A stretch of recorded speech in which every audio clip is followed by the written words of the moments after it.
we've got some good news for you coming up on the program. News which impacts your and my life tremendously, especially if we keep the pandemic in mind. Now, the second phase of coronavirus vaccine drive starting from March 1st, which means that people who are over 60 years of age, people over 45 who have comorbidities now can get vaccinated.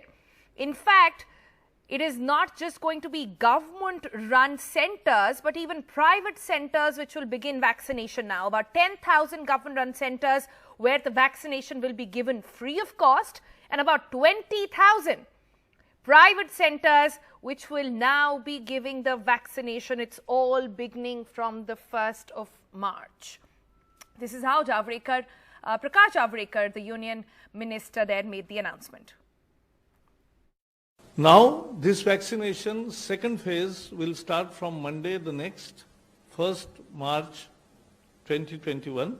So, 60 plus anybody and 45 plus with comorbidities will be given vaccines in 10,000 government medical facilities. Whoever goes to the government clinic, government center, will be administered vaccine free of cost. Who want to get vaccination from private hospitals will have to pay. What amount will be paid will be decided and declared by Health Ministry within next 3-4 days. All right, so Kirti Trivedi joining us for the very latest on this. So Kirti, great news, something that has got everybody very, very excited. That essentially means that our parents can now get vaccinated, something, and the elder generation, which had been the most vulnerable, can get vaccinated. It also means that kids can start going back to school, because if that happens, then the elder generation at home, the third generation, is safe. But having said that, there are lots of unanswered questions here. For example, how much will the vaccine cost? Who is going to define what comorbidities are? And most crucially, how does one register for these vaccines? Is the CoWIN app going to be the primary use and the primary portal again?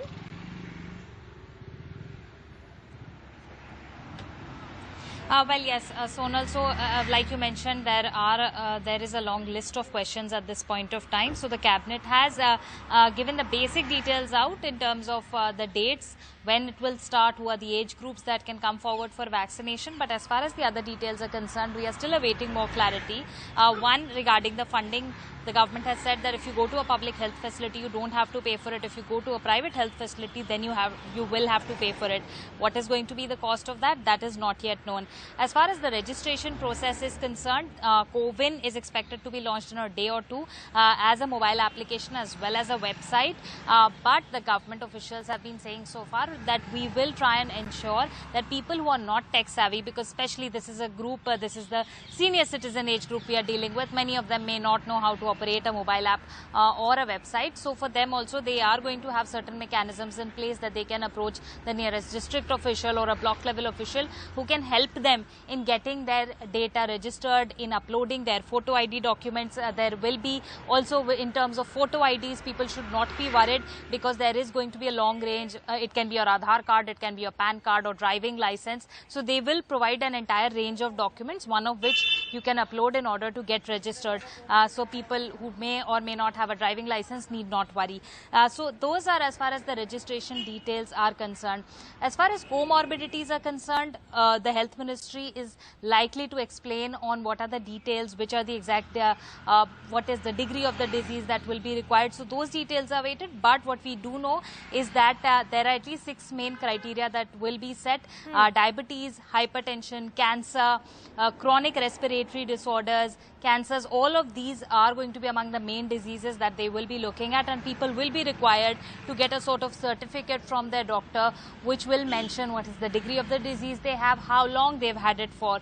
People who've been chronic patients are likely to be prioritized. So everybody with blood pressure may not end up getting vaccinated. People who've been blood pressure patients for a very long time or a hypertensive to the extent that, you know, there are certain factors involved. They also are in the higher age group. They've had BP issues for a long time. So cumulative of that, might also be seen. So these are some of the details that we know at this point of time, but definitely government has to answer a lot, because the public would want full clarity, because these are now no longer healthcare workers who operate in hospitals and have a proper know-how of the system. This is the general public, and they would want proper clarity before they end up going to a vaccination site. So as of now, yes, people are welcoming the move, but they would need much more clarity on the subject. Right. So, Kirti, I'm just wondering, should we be a little concerned at this point that we still don't have clarity on any of this with just 4 days to go for the vaccination drive to begin? Also, how exactly are the states going to procure these vaccinations, and do we know which states are getting which vaccine, for example? Is it the AstraZeneca vaccine or is it the Bharat Biotech vaccine? Well, one, as you mentioned, should we be concerned? Well, the government says that we should not be worried, but of course, from the public's perspective, it is definitely a little concerning that the government has just said that in about 4 days from now, on the 5th day, you will end up getting vaccinated, but the registration systems have still not opened. So do we really have that efficient a system that within 4 days it could be launched and people also start understanding it really well? So that is yet to be something that we are still watching out for. And if Sonal, you could repeat your second question. Also, how are the states going to procure these vaccines from the center, and which ones really?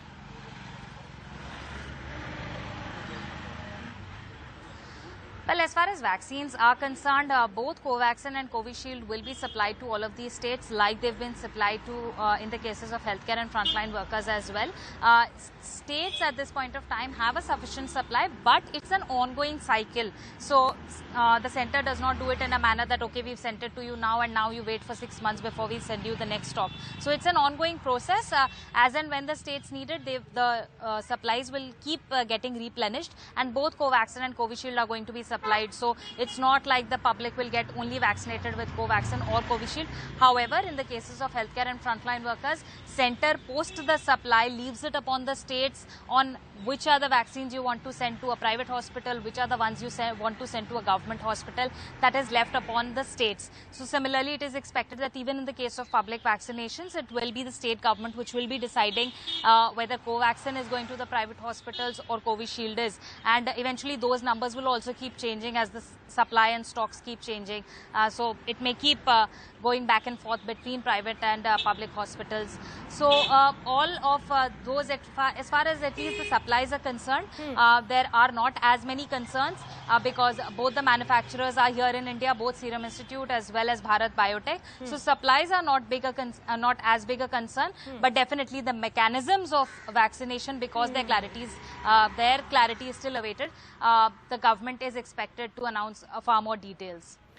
All right. So lots of questions still, and very basic questions still remain to be answered by the Health Ministry. We wait to really hear from them. Thanks, Kirti, for joining us. We are now joined on the program by some experts. We've got Dr. Sumit Ray of the Holy Family joining us. We've got Dr. Rachna Kocheriya, a regular face now on NDTV, to give us their insight on things as well. Well, before I come to both of you, like I said, very little that we know about the drive so far. But what we do know, and this is coming from the AIIMS director, Dr. Guleria, who has said that charges, and he talks about pricing because that's going to be a major issue, remember. He says charges would be to just cover overheads, which private sector would need, some of which may include cost of syringes and human resource. Like it was done for testing, where charges was fixed to ensure that those aren't misused and private sector also doesn't suffer a loss. So, all right, he doesn't give a price point to it, but gives you a general idea that there might be a cap on the pricing of these vaccines as well. Interesting details. Dr. Sumit Ray, do you know something more than we do at this point about how this rollout is going to happen? Tell you honestly, I know even less than you probably at this point of time about how this rollout is going to happen. We haven't got any information yet about that.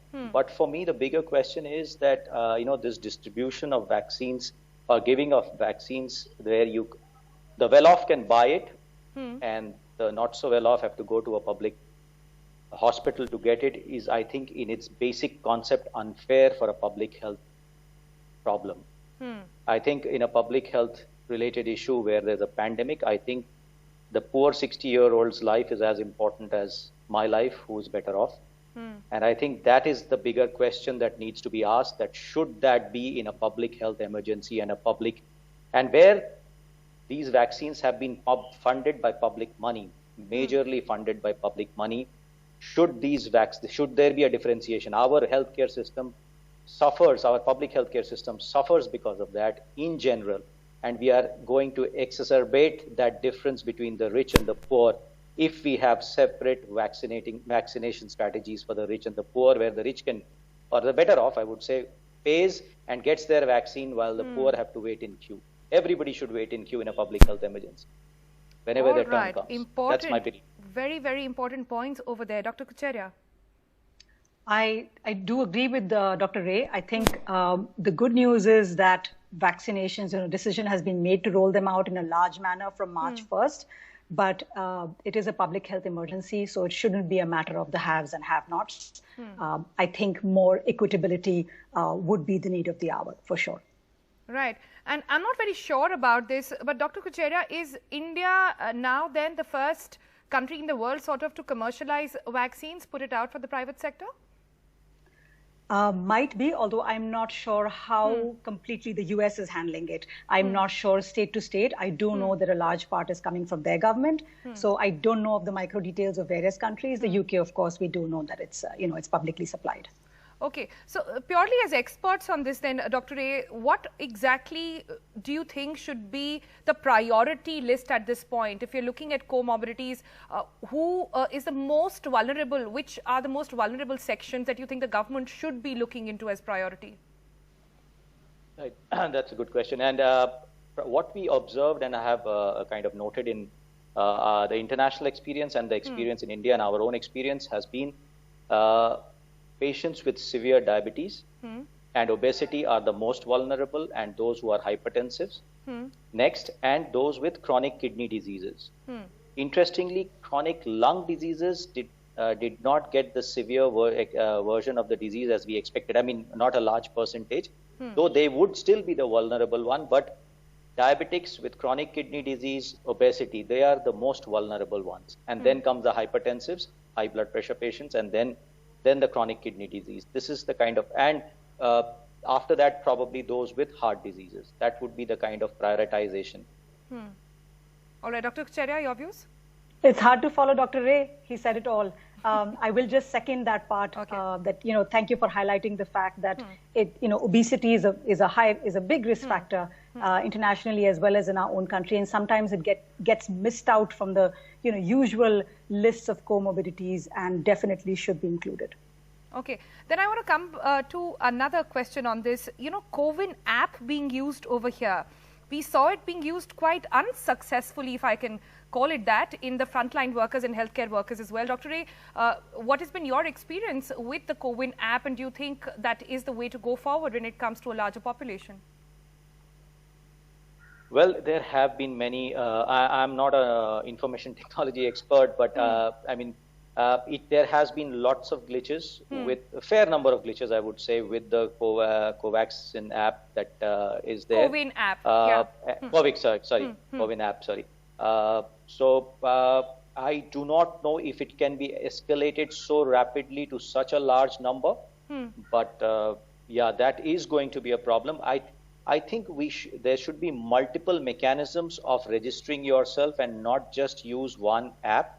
There could be even physical registration, a registration through SMSs and WhatsApp messages, whatever it takes. I think we should not depend on only one app to get this done, because the escalation is going to be very large numbers soon. Yeah, the numbers are in double-digit crores at this point that we are looking at. But Dr. Kochhariya, could you shed some light on, people who are watching this right now? And of course, there are those who are a little wary of the vaccine. There are those who are very enthusiastic about getting it as well. What is your advice to those who are listening in at this point on how should you go about it? What should be the personal filters applied if you're even looking, if you're one of those fortunate who can afford a vaccine, whenever you know how much it costs really? Well, I guess then you should, line up for the vaccine. Obviously, the caveats that have, we started with the healthcare and frontline workers, where we do ask for any allergies, severe allergies to the components of the vaccine, of course. But generally, if you have an allergic tendency, to be cautious, perhaps, to let the vaccinating doctor know or your own physician know. Those are some of the caveats for sure, because that is the immediate reaction or problem that could happen from the vaccine. The other one, of course, is that, after going back home, if one does have problems, to again let it be known, because then this data is tracked for the entire population. And, in a way, we're all a part of a phase 4 trial. So this is useful information for the rest of the populace that will be getting the vaccine. But I think being very upfront about your own medical problems, the medication that you're on, the risk factors that you have, would be a good idea to start prepping all that. All right, so 27 crore are expected to be covered in this second phase, and we still have lots of questions, more questions and answers over here, and the drive is supposed to begin in just 4 days. I think that, for me to start with, is a bit of a worrying point. Dr. Ray, your closing thoughts on your expectations from this phase 2 and your advice to those who are maybe in a bit of a rush to get the vaccine at this point. I think, so it is important to get vaccinated for those who do have comorbidities and of a certain age group, because the reason is, even if it does not, may or may not, the efficacy may or may not be absolutely 100%, it may be in the 70s or 80s, but it's surely what one thing is sure is that the severity of illness is surely lower in those patients who got vaccines and still got the infection. Right. So that's an important reason to get vaccinated, particularly for the vulnerable. And obviously scaling up it to this level is going to be difficult, but the government should rethink of the next step. We have to seriously think of, do we need to go further on the vaccination program, because already the seropositivity is high. Do we need to spend so much more money on more vaccinations? But this vulnerable group for sure probably needs to get vaccinated. But we have to have the patience to wait our turn too, so that everybody gets the vaccine who deserves it without breaking queues. And the tendency of those of us who are from a better off is not to wait in queues in India. I think we should wait our turn and let the government handle it, time it out for us, let us know when to get the vaccine. Couldn't have said it any better. Last question really that's coming to my mind right now is, we are talking at a time when we are seeing pockets of hotspots cropping up in the country. We're seeing surges happening in particular states as well, and it's not just Maharashtra and Kerala, 5 other states as well. Dr. Ray, do you think those are the states that need to be prioritized at this point when it comes to vaccination process? Are you asking me or Dr. Kucheria? Yeah, to you, sir. Okay. So I think vaccination processes should be prioritized to a certain extent in hotspots, but we should be vaccinating across the country. Okay. For those with comorbidities, because these kinds of bumps and surges are going to come across the country at some points, in different points of time in different places, because that would be the nature of, as the seropositivity increases and the vaccination increases, these surges and bumps will be less and less, but they can appear at different parts of the country at different points of time. So we need to go across the country, particularly large, densely populated urban centers should be the priority, because as it's by its very nature, pandemics, respiratory virus pandemics spread mostly in these areas. The maximum spread is this, because it's so those are the priority areas. Having said that, obviously people with comorbidities across the country should get it. All right, we leave it there. Dr. Ray, Dr. Kucheria, thank you so much for your thoughts on this. We all are waiting with bated breath to get more details from the Health Ministry into what exactly will be the blueprint of the second phase, how exactly the rollout is going to happen. But until then, we got to wait for our turn.